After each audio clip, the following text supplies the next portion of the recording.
난 다시 또 설레요. 이렇게 너를 만나서 함께하고 있는 지금 이 예배신 다시는 절 볼 순 없을 거라는 단호한 말들에 상처 속에 널 기다렸는데 흐르는 시간 속에서 너와 내 기억은 점점 희미해져만 가. 끝날 줄 알았어.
이렇게 영상 예배를 함께하는 여러분들 환영합니다.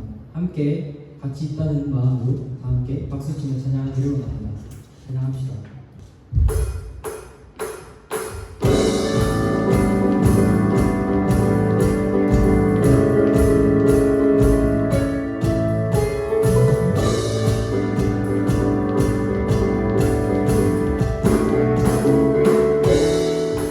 나를 이끄신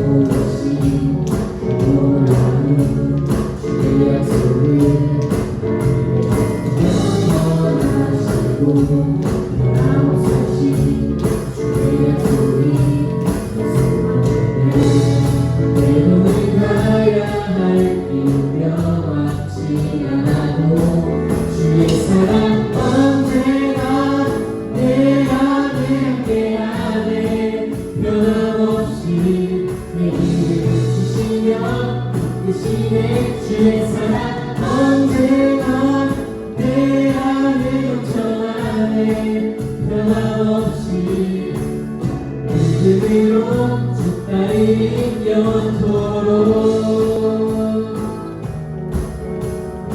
다같이 한 번 더 찬양합시다. 나를 이끄신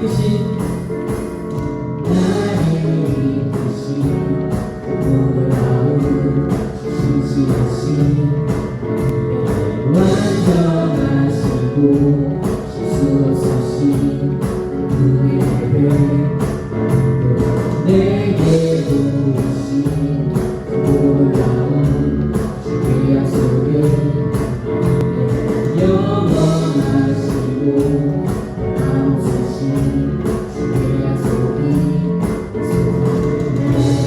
때로는 가야 할 이유며 주의 사랑 언제나 주의 사랑 언제나 내 안에 함께하네 변함없이 내게 주시며 이끄시네 주의 사랑 언제나 내 안에 넘쳐나네 변함없이 믿음으로 한 번 더 주의 사랑 언제나 내 안에 함께하네 변함없이 내 길을 비추시며 이끄시네 주의 사랑 언제나 내 안에 넘쳐나네 변함없이 믿음을 한 번 더 찬양합시다.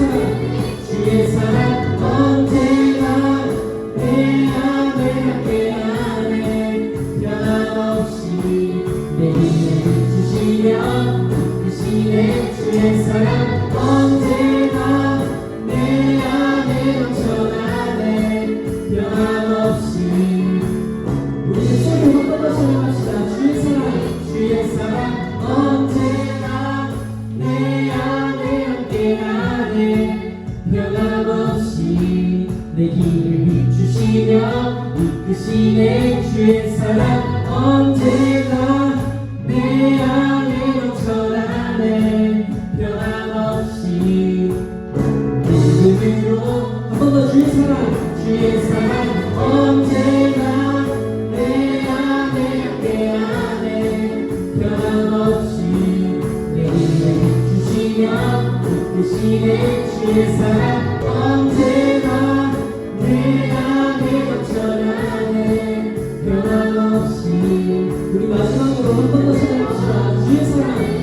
주의 사랑 언제나 내 안에 함께하네 변함없이 내 길을 비추시며 주의 사랑 언제나 내 안에 넘쳐나네 변함없이 믿음으로 주 따르니 영원토록.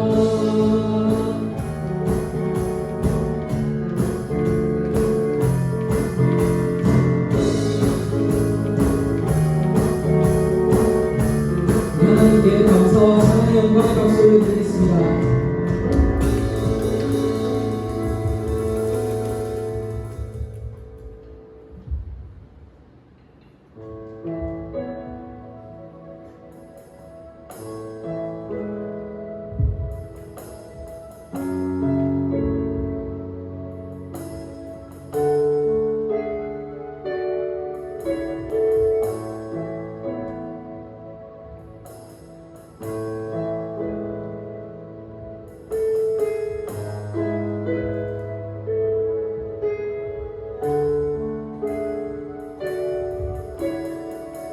소망이 보이지 않아도 깊은 절망 속에도 빛은 꺼지지 않았네.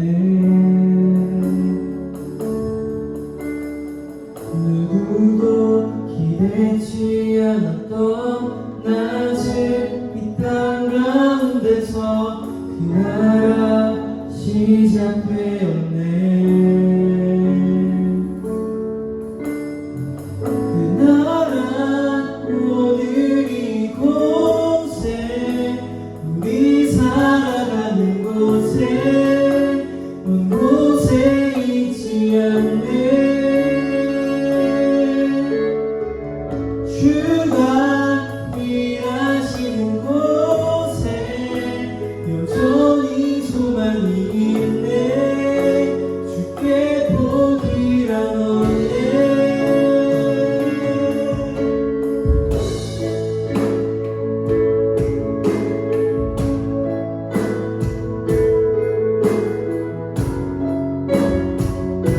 처음부터 끝이나 소망이 보이지 않아도 깊은 절망 속에도 빛은 꺼지지 않았네.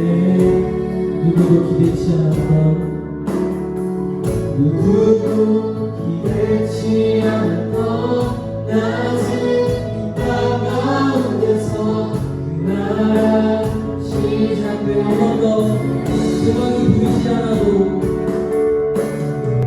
소망이 보이지 않아도 깊은 절망 속에서 빛은 꺼지지 않았네. 누구도 기대치 않았던 낮은 나라 시작되었네. 그 나라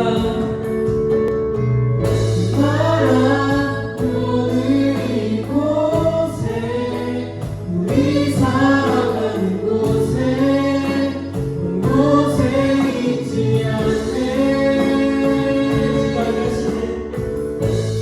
주가 일하시는 곳에 여전히 소망이 있네. 주께 복이란 없네.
소리로 전화를 전합시다.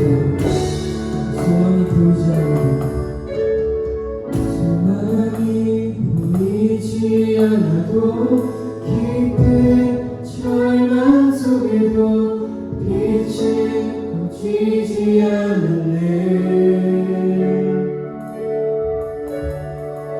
누구도 기대치 않았던 낮은 이 땅 가운데서 그 나라 시작되었네. 목소리로 그 나라 오늘 이곳에 우리 살아가는 곳에 먼 곳에 있지 않네.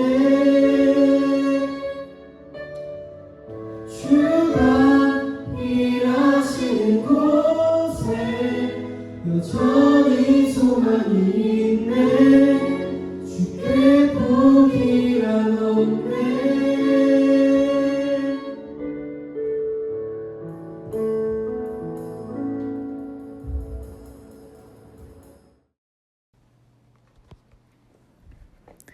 하나님 아버지 감사합니다. 우리 함께 모여서 예배 드리지 못하지만 각자 처소에서 또 자리에서 하나님께 예배할 때 함께 하셔서 은혜 내려주시고 또 예배를 받아주세요. 또 우리 청소년 2부 말씀과 찬양과 기도 가운데 함께 하셔서 이 예배가 하나님이 받으시는 기쁜 예배 될 수 있도록 인도하여 주시고 모든 시간마다 집중할 수 있도록 주님 우리를 붙잡아 주세요. 말씀 전하시는 목사님께 은혜를 더하셔서 함께 말씀을 나누고 주님을 더욱 알아가고 하는 시간이 될 수 있도록 인도하여 주세요. 감사드리며 예수님의 이름으로 기도드렸습니다. 아멘. 오늘 우리에게 주신 하나님의 말씀은 로마서 1장 16절 한 절의 말씀입니다. 함께 읽겠습니다. 내가 복음을 부끄러워하지 아니하노니 이 복음은 모든 믿는 자에게 구원을 주시는 하나님의 능력이 됨이라. 먼저는 유대인에게요 그리고 헬라인에게로다. 아멘. 오늘 영상 예배 앞에 앉으신 우리 친구들을 우리 주님의 이름으로 환영하고 축복합니다. 예배를 시작함에 앞서서 우리 같이 한번 서로를 좀 축복하면서 시작할까요? 그러니까 자기 자신이죠. 이렇게 한번 해보시겠습니다. 스스로를 좀 꼭 껴안아 주시고 좀 쓰담쓰담 해주시면서 예배하는 네가 참 아름답다 이렇게 한번 예배한 자신을 좀 축복해 주세요. 시작. 네, 좋습니다. 네. 벌써 이제 두 번째 이렇게 또 영상 예배를 또 만나게 되는데 많이 아쉽지만 오늘은 그래도 우리 함께 있는 그 자리에 하나님 함께 하심을 우리가 정말 기억하면서 오늘 말씀 잘 듣고 한 주 살아갔으면 좋겠습니다. 여러분 혹시 어릴 적에 이런 기억이 있으신가요? 저의 인생에는 굉장히 많이 기억이 나는데 여러 사람들 앞에서 내가 가지고 있었던 어떤 끼와 어떤 내 노래 실력, 춤 실력들을 막 뽐냈던 때 혹시 기억나시나요? 그러니까 우리가 아주 어릴 때 그냥 부끄러움 없어서 그냥 누구 앞에서나 또 친척들이 좋아하고 가족들이 좋아하면 그 앞에서 막 우리의 가지고 있는 것들을 막 자랑했던 때가 아마 있으셨을 거예요. 그런데 아마 지금은 그것이 지금 자랑스럽고 뭔가 부끄럽지 않다기보다는 조금 낯뜨겁고 조금은 부끄러운 아마 시기를 아마 보내고 있을 거라 생각이 듭니다. 인생에 그런 시기가 있는 것 같아요. 그러니까 내가 가지고 있는 어떤 춤 실력, 노래 실력, 어떤 재능, 사람들이 보기에는 야, 너 잘한다 라고 말하지만 그것이 여전히 내게는 조금은 내세우기 부끄럽고 나타내기가 조금 꺼려지는 것들일 수 있다는 것이죠.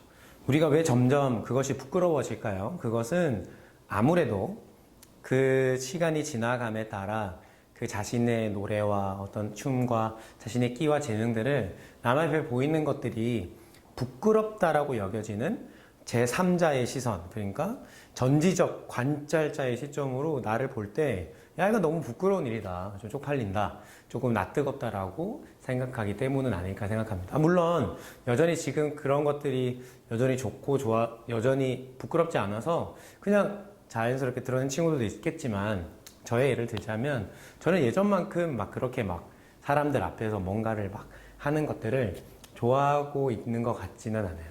저도 제가 사람들 앞에 어떻게 비춰지는지, 저도 저 사람이 혹시 나를 이렇게 생각하면 어떨까라는 생각들을 저도 하기 때문에 결국은 그것을 드러내기보다는 더 감추게 되는 것 같습니다. 오늘 말씀을 서두에 시작하기 전에 이 말씀을 드리는 이유는 무엇이냐면 우리가 이런 부끄러움들이 단순히 내가 가지고 있는 능력, 어떤 내가 가지고 있는 어떤 재능이나 어떤 춤과 어떤 노래, 우리가 가지고 있는 어떤 탤런트적인 그런 요소에만 있는 게 아니라 예수님을 믿으며 살아가는 우리의 인생에서도 내게 가지고 있는 예수님께서 내게 주신 것들이 남들한테 또 다른 사람에게 전하기가 조금은 부끄럽게 여겨질 때가 있기 때문에 오늘 말씀을 드리는 거예요.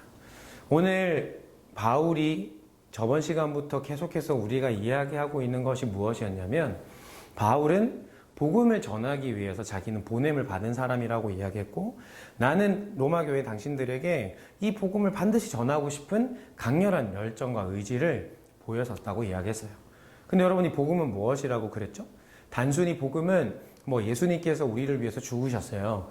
예수님이 우리를 위해서 죽으셨고 부활하셨기 때문에 우리가 그분을 믿기만 하면 우리도 천국에 갈 수 있어요. 우리도 구원을 받을 수 있답니다. 우리도 하나님의 자녀가 되는 거예요. 라는 어떤 그냥 전단지에 글로 빽빽하게 적혀 있는 어떤 소식지 하나를 받는 것이 복음이라고 말하지 않는다는 거예요. 물론 복음의 내용은 맞아요. 방금 이야기했던 것들 우리가 잘 알고 있는 복음의 내용이지만 그 복음을 진정으로 믿고 듣고 그 복음을 정말로 신뢰하며 살아가는 인생은 딱 한 가지 아주 중요한 요소가 있다고 이야기했었어요. 기억나시나요? 저번주 뭐였죠? 맞아요. 우리가 복음을 듣는다, 복음을 믿는다, 내가 복음을 진정으로 내가 붙들며 살아간다라는 것의 가장 중요한 요소는 바로 내 삶의 주인이 바뀌는 것이다 라고 이야기했었어요. 내 삶의 주인이라는 말이 어떤 이야기인지 아시죠? 그러니까 내 인생에 끊임없이 주된 영향력을 주는 주체들이 바뀌어지는 거예요. 돈이었다면 예수님으로, 내가 외모였다면 예수님으로, 성공과 진로였다면 예수님으로 바뀌어지는 이 트랜스포메이션이 바로 복음을 진정으로 듣고 복음을 믿는 그리스도인이다라고 이야기했었어요. 그래서 그리스도께서 우리를 인도해 가시고 그리스도가 우리의 삶의 주체가 되어지는 인생을 사는 것이 바로 복음으로 살아가는 인생의 아주 중요한 요소라고 말씀드렸습니다. 오늘은 이 복음에 대해서 우리가 듣고 알고 믿는다고 하지만 이 복음을 대하는 우리의 여러 가지 태도들에 대해서 함께 좀 생각을 해볼까 해요. 복음을 듣는 우리의 태도. 먼저 그러면 바울의 태도를 살펴보면 되겠죠. 16절에서 바울은 이렇게 시작합니다. 뭐라고 시작하죠? 내가 복음을 부끄러워하지 아니하노니. 바울은 복음을 부끄러워하지 않는다고 말해요. 복음을 부끄러워하지 않는다. 왜 바울은 자기가 가지고 있는 이 복음을 왜 부끄러워하지 않을까요? 오늘 이 부끄러워하다라는 이 말의 사실은 또 다른 의미는 불쾌하게 여기다, 꺼림직하게 여기다라는 뜻이거든요. 그러니까 바울에게 있어서 이 복음은 꺼림직해지거나 불쾌하지 않았다는 거죠. 여러분, 바울이 살았던 로마의 시대는 실로 엄청난 로마의 영향력이 지대했던 시대입니다. 로마가 가지고 있었던 문화, 로마가 가지고 있었던 물질적인 아니면 건축적인 어떤 그들의 사상과 같은 것들은 사실은 전 세계에서 계속해서 지대한 영향을 끼칠 만큼 사실은 대단한 것이었어요. 그런데 이 로마 교회에, 그러니까 그 로마의 영향력 아래에 있었던, 실질적인 영향력 아래에 있었던 그 문화와 여러 가지 영향을 받았던 그 로마 교회에 이 복음을 전하는 것은 여러분 사실 생각처럼 그냥 그랬구나라고 여길 만한 일은 아니에요. 쉽게 말해서 로마의 황제가 온 세계를 지배하고 있었던 때, 그 로마라고 하는 나라가 굉장한 힘을 발휘하고 있었던 때에 이 복음을 로마에게 전한다? 로마 교회에 전한다? 무슨 이야기예요? 아까 복음은 뭐라고 그랬죠? 우리의 인생의 주체, 영향력을 주는 주체가 바뀌어지는 것이 진정으로 복음을 믿고 살아가는 인생이라고 하는데, 그 복음에 있어서 말이죠. 그 복음이 결국은 그 로마의 황제가 세상의 지배자고 주인이다라고 하는 것이 아니라 예수 그리스도가 주인이다라는 것을 말하고 있기 때문에 사실은 이것은 실로 엄청난 도전이고 굉장한 그 당시 사람들에게 불편을 줄 수 있는 요소였던 것이죠. 근데 여러분 생각해보면 로마의 시대에만 이 복음이 전해졌을 때 불쾌하게 여겨지고 꺼림직해졌을까요? 저는 이 말씀을 준비하면서 오늘날의 시대가 가지고 있는 생각들과 이 복음에 대한 생각을 해보게 되었어요. 무엇이냐면 오늘 우리도 여전히 이 복음에 대해서 부끄러워하는, 꺼림직해하고 불쾌해하고 뭔가 언짢게 생각하는 요소들이 우리의 삶에 있다는 거죠. 왜일까요? 그러니까 로마 시대에서 그 로마의 황제가 그 모든 세계의 주인이다, 지배자라고 이야기했던 것에 반해서 예수 그리스도를 세우는 것만큼 오늘 우리의 시대 가운데서도 불편하게 만드는 요소는 무엇일까요? 제가 생각해 보니까 세 가지 정도로 생각해 볼 수 있겠더라고요. 첫째, 복음은 믿기만 하면 된다는 공짜로 주어지는 것에 대한 불신이 우리에게 있어요.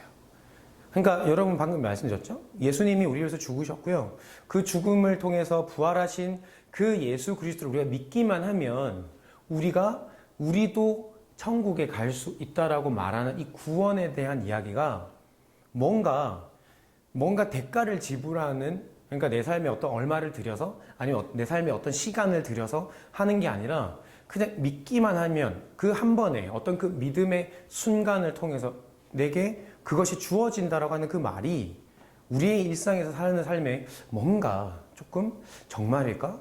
그것이 불신으로 다가올 때가 있다는 거죠. 두 번째는 무엇이냐면 복음은 예수님이 우리를 위해 죽으셨다라는 말에 불편함을 느끼는 사람들이 있어요. 이 복음이 나를 위해서 죽었다. 그러니까 예수님이 나 때문에 죽으신 거야. 야, 예수님이 너 때문에 죽은 거야. 라는 이 말이 한국 사람으로서 현대사회를 살아가고 있는 우리 인생에 굉장히 좀 미안한 마음을 들게 하고 불편한 마음을 들게 하는 거죠. 굳이 왜 나를 위해서? 내가 죽어달라고 부탁하지도 않았는데 왜 예수님은 나를 위해서 죽으셨지? 왜 굳이 그러셨을까? 라고 하는 그 생각들이 우리 가운데 있어요. 그래서 그 예수님을 내가 믿는다고 할 때 괜시리 미안해서 막 죄책감이 막 심해서 좀 복음 좀 불편하다 이렇게 하는 경우들이 있다는 거죠.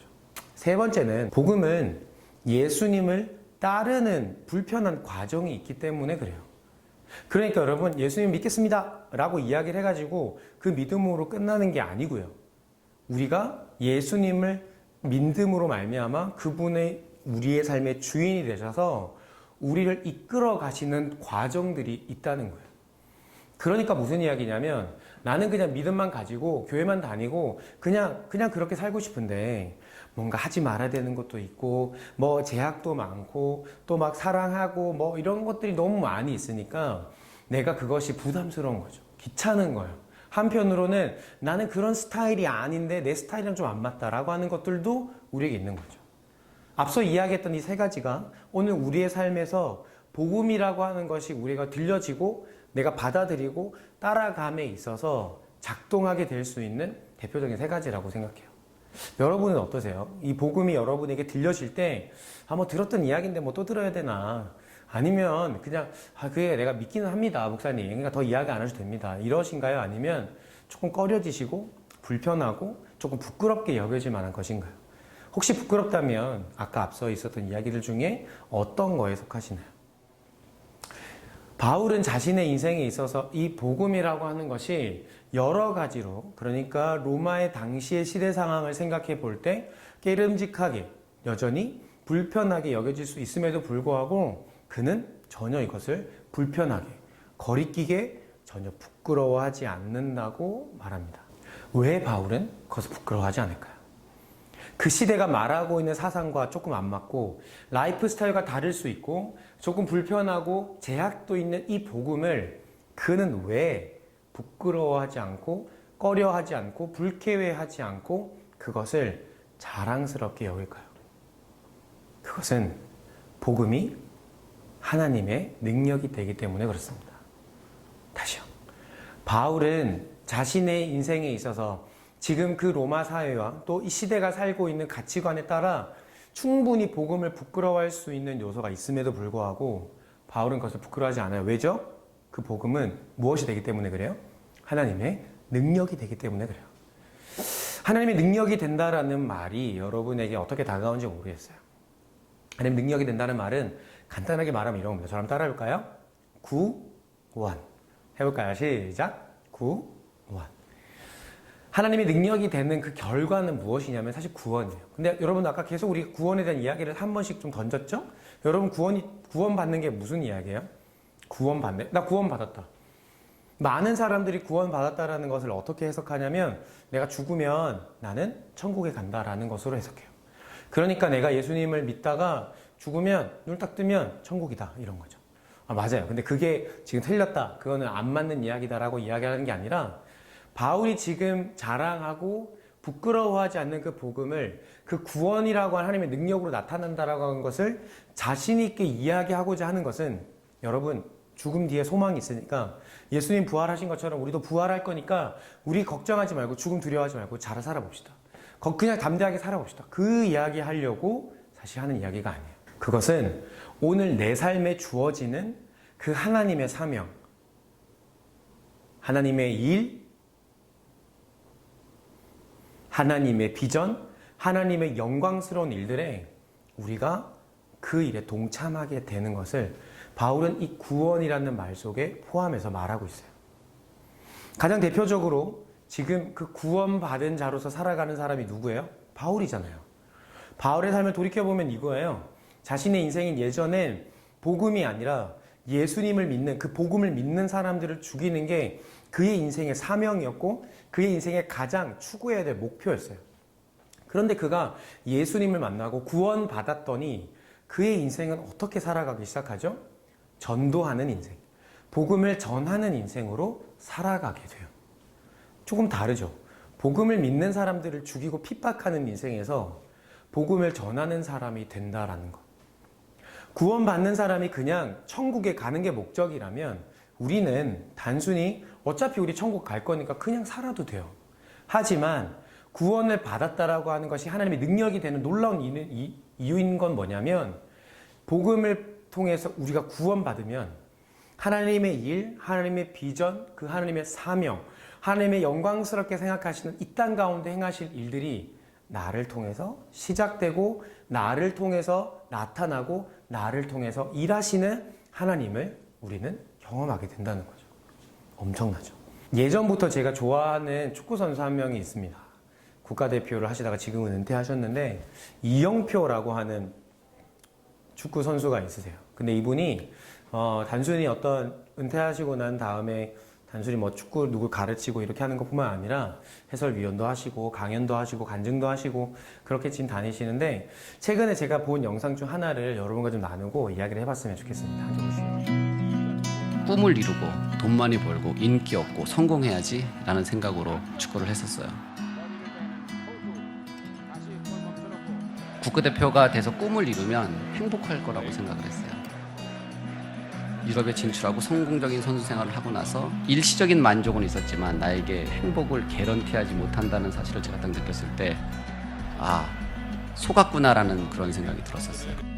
세상의 어떤 성공이나 어떤 부와 명예가 나를 행복하게 하지 못한다면 하나님이 나를 이 땅에 보내신 그 목적대로 살아야 되겠다. 그러면 행복할 수 있겠다. 그때까지 제가 갖고 있던 사명의 뜻은 어떤 거였냐면 이런 거였어요. 하나님께서 예비하신 나만을 위해서 나만 할 수 있는 어떤 특별한 일이나 특별한 장소, 그것이 저는 사명이라고 생각했어요. 제가 선수 때는 운동을 했기 때문에 피곤하다고 와이프가 한 번도 저에게 설거지를 시키거나 빨래를 시키거나 기저귀를 갈라고 시키지 않았거든요. 근데 은퇴한 다음날부터 제가 이제 설거지를 하고 드디어 이제 빨래를 하기 시작했습니다. 지극히 일상적인 이 행위가 제가 월드컵에서 골을 넣고 또 수백만 수천만 명이 보는 경기에서 승리해서 박수를 받고 많은 사람들에게 인정받고 하는 것과 하나님 앞에서는 전혀 다르지 않다라는 사실이에요. 설거지를 하는 일, 방 청소를 하는 일이 하나님 안에서는 엄청난 사명이 될 수 있다라는 사실을 제가 깨닫게 됐습니다. 그때 비로소 하나님 안에서는 우리가 하나님을 사랑하고 하나님께 순종하는 우리의 일상 자체가 사명이었구나. 그런데 나는 누군가에게 드러나는 일 혹은 누군가로부터 인정받는 일, 내 스스로 내 마음속에 큰 일과 작은 일을 저도 모르는 사이에 구별하면서 살고 있었구나 라는 생각을 했어요. 하나님께서 우리에게 주신 오늘 이 시간, 오늘 이 하루, 이 매 순간을 최선을 다하는 게 사명이라고 하나님께서 저에게 말씀해 주셨어요. 여러분 보셨습니까? 이영표 선수는 그냥 열심히 축구를 하고 그 축구를 통해서 더 국가대표가 되고 더 많은 어떤 좋은 팀의 운동선수가 되고 그래서 더 많은 성공과 더 명예를 누리는 것이 하나님을 믿는 인생에서 굉장히 대단한 일이라고 생각하셨던 것 같아요. 그런데 정말로 구원받은 자의 인생에서 하나님 주시는 놀라운 사명은 매일매일의 일상에서 아주 작고 작은 일이지만 그 일상을 통해서도 하나님이 기뻐하시는 일들이 내 삶 가운데 일어날 수 있다고 그가 말하고 있어요. 여러분, 저는 구원이 하나님의 능력이라고 말하고 그 구원은 단순히 우리가 죽어서 하늘나라 가는 것이 아니라 오늘 일상을 살아가고 있는 우리의 인생에 하나님의 일, 하나님의 영광, 하나님의 사명, 그 하나님의 비전들이 저를 통해서 우리를 통해서 일어나는 그 놀라운 일이 저는 이 구원을 통해서 여전히 저와 여러분에게 일어나고 있다고 저는 믿어요. 우리가 진짜로 복음을 안다면, 아니 복음을 정말 믿는다면 우리의 일상에서 단순히 어떤 삶의 패턴의 변화가 일어나는 게 아니라 생각과 가치관과 우리가 추구하고 있는 목표와 우리가 바라보는 비전들이 바뀌는 것이죠. 전혀 다른 것으로 바뀔 수도 있어요. 그러나 오늘 이영표 선수가 보여줬던 것처럼 똑같이 축구를 하는 것이고 똑같이 그 플레이어로 생활하는 것은 다른 것은 없지만 오늘을 살아가는 관점이 바뀐다라는 것입니다. 사랑하는 여러분, 복음을 부끄러워하는 인생에 결단코 경험할 수 없는 게 뭘까요? 바로 저와 여러분이 오늘 이 시대를 왜 살아가야 하는지, 오늘 하나님께서 왜 저와 여러분의 하루를 허락하셨는지, 왜 하나님이 이 고등학교의 시절을 지나가게 하시는지, 저와 여러분이 왜 하나님의 뜻을 따라 살아가야 하는지를 절대로 복음을 모르고 믿지 못하는 사람은 발견할 수 없는 거예요. 반대로 복음의 그 놀라운 능력을 경험하는 사람은 어떤 사람이에요? 내 삶에 하나님 나의 일상 가운데 주시는 하나님의 비전과 사명과 하나님의 일과 하나님의 영광이 저와 여러분의 인생에서 나타나게 되고 드러나게 된다는 것입니다. 사랑하는 여러분, 이 한 주를 살아가는 동안 우리 복음 믿는 자로서 살아갈 수 있는 은혜가 있기를 우리 주님의 이름으로 축복합니다. 무슨 일이에요? 무슨 말입니까? 저와 여러분의 인생에 하나님이 이 한 주를 어떻게 하나님의 영광과 하나님의 사명과 비전과 하나님의 뜻과 목적에 따라서 저와 여러분을 사용하시는지 우리 발견할 수 있는 믿음의 눈을 가져보자는 거예요. 그래서 여러분, 이번 한 주를 살아가는 동안에 주님, 내가 어떻게 살아가야 할까요? 주님, 제가 어떻게 살아가 있습니까? 할 때 진짜 복음의 능력으로 구원을 받은 자에게 주님은 반드시 말씀하시고 반드시 알려주시고 반드시 그 길을 보여주시는 분이심을 우리가 기억하셨으면 좋겠습니다. 여러분, 하나님은 우리에게 끊임없이 이 복음을 새롭게 깨닫기를 원하세요. 왜죠? 우리의 하루도 매일매일마다 새롭고 하나님의 일이, 하나님의 사명이, 비전이, 하나님의 영광이 저와 여러분을 통해서 계속해서 진행되어야 하기 때문에 그렇습니다. 여러분, 공부하고 계시죠?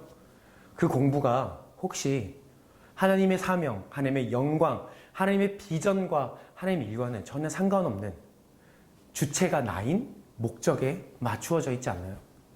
내가 오늘 살아가고 만나고 있는 사람들과의 관계가 오늘 하나님께서 나를 통해서 이루어 가실 일들에 대한 방향성이 아니라 나의 만족과 나의 유익과 나의 즐거움과 나의 행복에만 맞추어져 있지 않나요? 사랑하는 여러분, 복음은 구원을 주시는 하나님의 능력이 된다고 바울이 말해요. 구원을 주시는 모든 믿는 자에게 이 구원, 당장 오늘이라도 하나님의 영광과는 전혀 상관없던 우리가 하나님의 영광을 바라보며 살 수 있도록 만드는 것이 바로 구원을 주시는 하나님의 능력이라고 말합니다. 사랑하는 여러분, 오늘 우리는 많은 복음이 부끄러워지는 시대를 살고 있습니다. 아마 TV 매체나 미디어를 통해서 너무나 우리가 추구하고 믿고 있는 그 복음이 뭔가 너무 부끄럽고 뭔가 꺼려지는 것 같은 느낌을 받으며 사실 수 있습니다. 하지만 복음을 진정으로 믿는 것은 단순히 우리의 혼자만의 삶이 바뀌는 게 아니라 나를 통해서 이 땅 가운데 하나님의 일이, 하나님의 사명이, 하나님의 영광이 드러나게 되는 것을 의미합니다. 저는 그런 마음으로 오늘 여러분을 만나고 있습니다. 여러분, 여러분에게는 복음이 어떤 의미이신가요? 하나님이 여러분을 위해서 예수 그리스도를 보내시고 십자가에 달려 죽게 하심으로 죄인이 아닌 하나님의 자녀로 살아가게 하는 오늘 하루는 여러분에겐 어떤 의미가 있으십니까? 사랑하는 여러분, 부디 간곡히 축복합니다. 사랑하는 여러분, 하나님의 자녀, 구원을 받은 자답게 저와 여러분의 인생에 그 하나님의 일들이 하나씩 작은 일이지만 일상 가운데 하나씩 구현되어지고 실현되어지는 일들이 우리의 한 주의 삶에 일어나기를 간절히 소망합니다. 그래서 우리 다음 주에 이렇게 이야기해 보는 거 어떨까요?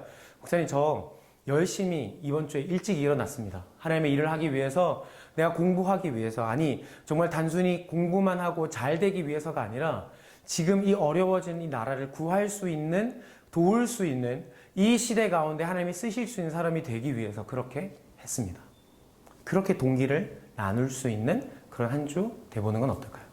사랑하는 여러분, 저와 여러분의 인생에 이 복음이 정말로 우리의 인생을 바꾸고 우리의 삶의 주체이신 그리스도를 따라감으로 통해요. 이 시대가 보지 못했던 하나님의 영광을 저와 여러분을 통해서 함께 드러내는 자로 쓰임받으며 살아가시기를 우리 주님의 이름으로 축복합니다. 아멘. 여러분 같이 한번 기도하시겠습니다. 하나님 감사합니다. 하나님, 주님 우리 주셨던 그 복음을 다시 우리가 기억합니다. 많이 부족하고 아직 그 복음을 잘 이해하지 못하고 제대로 믿지 못하는 우리입니다. 하지만 주님, 말씀 가운데 이 복음을 부끄러워하지 않는 인생, 그래서 정말 하나님의 일과 하나님의 비전과 하나님의 사명과 하나님의 놀라우신 능력이 오늘 이 어려운 시대에 우리를 통해서 나타나는 하나님의 능력이 될 수 있도록 주님, 우리가 그렇게 쓰임받는 인생이 될 수 있도록 주님 우리의 인생을 인도하여 주시옵소서.